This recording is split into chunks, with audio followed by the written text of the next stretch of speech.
Hi, everybody. I'm really happy to be here with all of you and to share, as always, some ideas about the art of sales, business development, and all the things that all of us have in common. If I would ask people here if you have any experience in navigating with a map, and I would ask you, what is the most important thing when navigating with a map, I'm sure that all of you will tell me one thing. The most important thing is to know at every stage where you are and what you want to achieve next. And this is something that navigators and salespeople have in common. So what do you see now? This is the map of influence. And I have only two assumptions when I'm starting my navigating along this path with my customers. I assume that it always starts when the customer is in minimum readiness to buy. You see it here. And my mission is to take them up to the closing point. And how we do it. There are four things that I want to achieve along my journey with my customers. The first thing is to create chemistry, to make sure that they like me. Because the world, in the end of the day, is divided to two. People that likes you, people that dislikes you. And when someone likes you, they will try to find a reason to make business with you.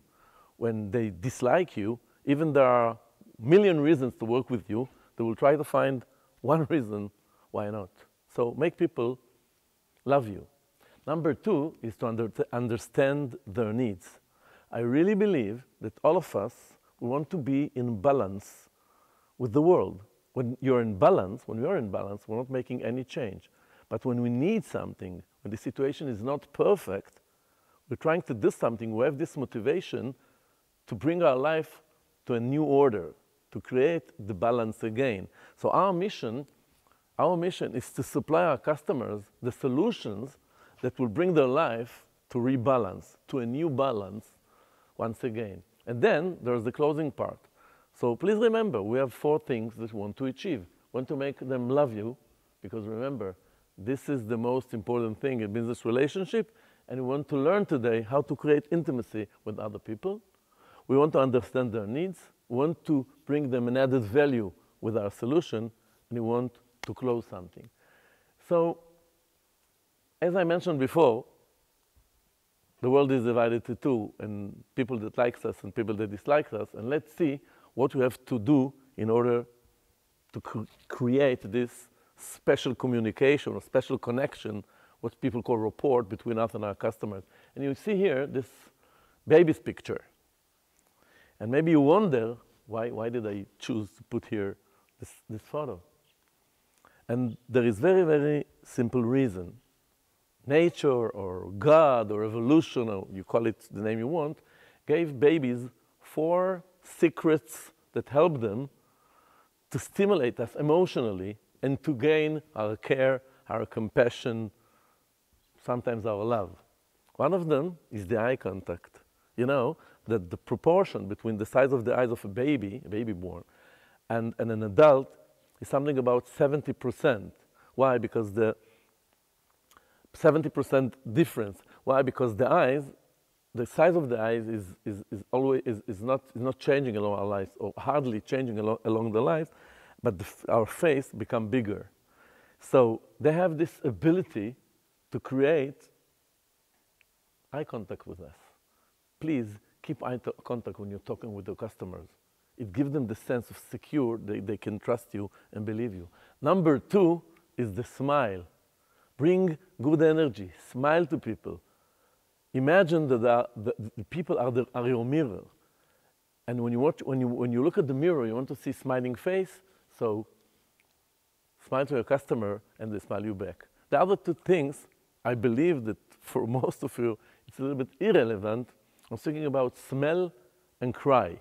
Smell good and never cry and never lean on the shoulders of your customers. Why?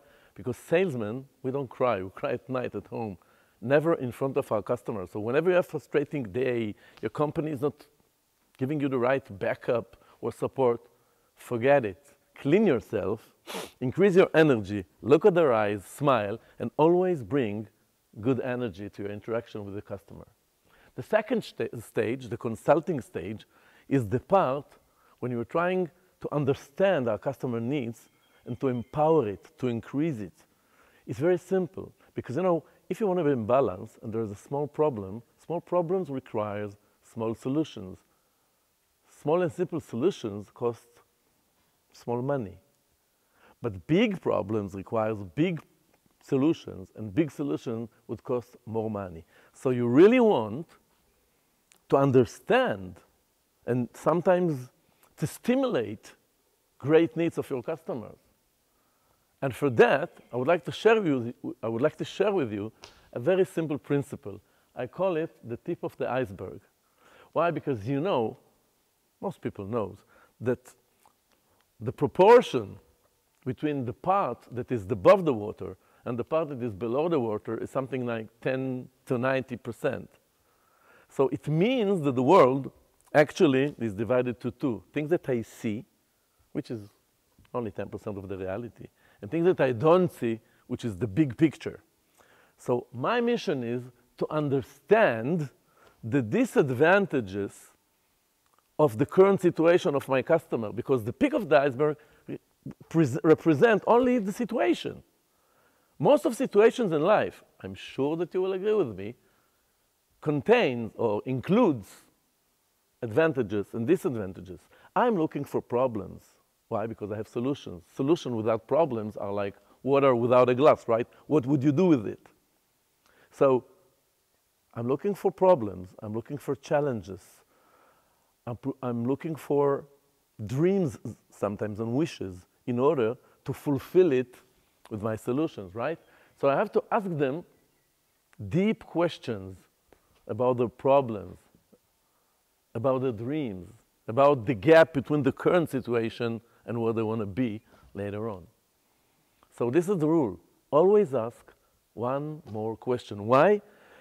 Because when you're a customer, and people are running immediately to offer you something, to sell you something, you would feel insecure. Hey, what do you want? Do you want to take my money? You know, you can never cheat customers, babies, and dogs. They smell you, they feel you.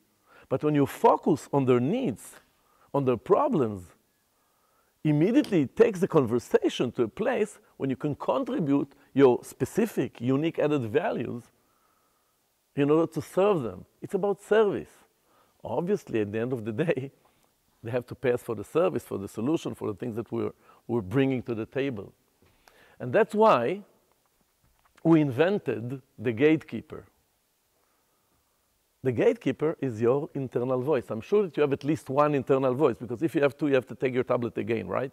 But when you have one internal voice, the internal voice is the sounds that you're hearing while you're, having a good shower in the morning, while you wake up in the middle of the night with thoughts, internal thoughts. The gatekeeper is your internal voice that will help you to avoid mistakes.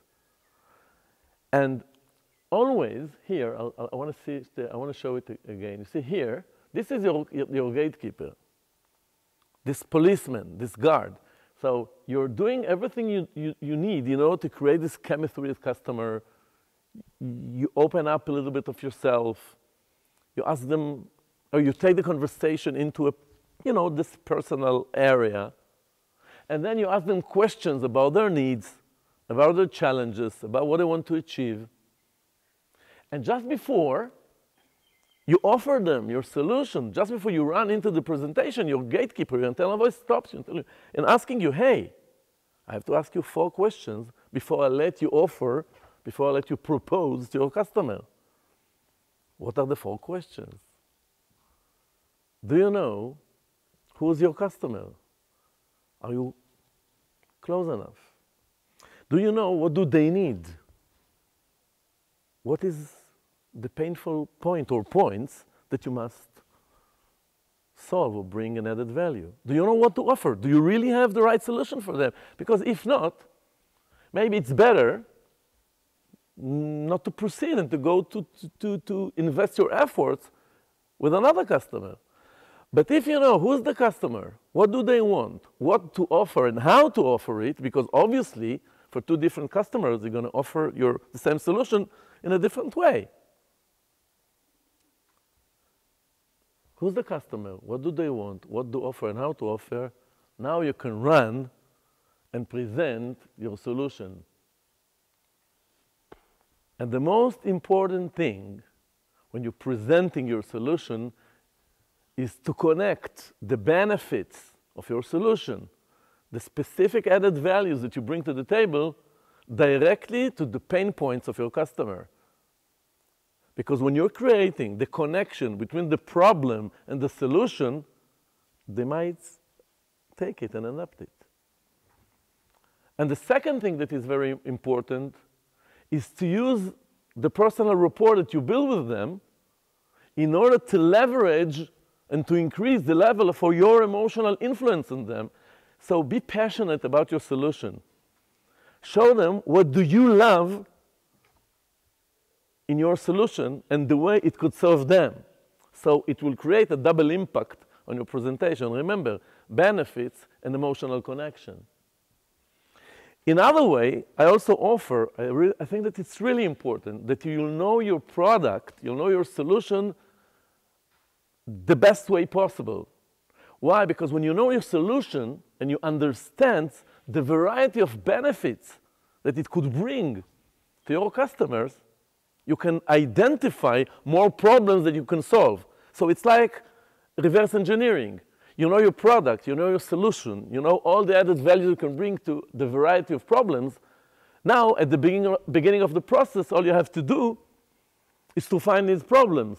So whenever you collect enough problems, your gatekeeper will tell you, hey, now you can go ahead. Why? Because you understand your customer. You know what to offer them.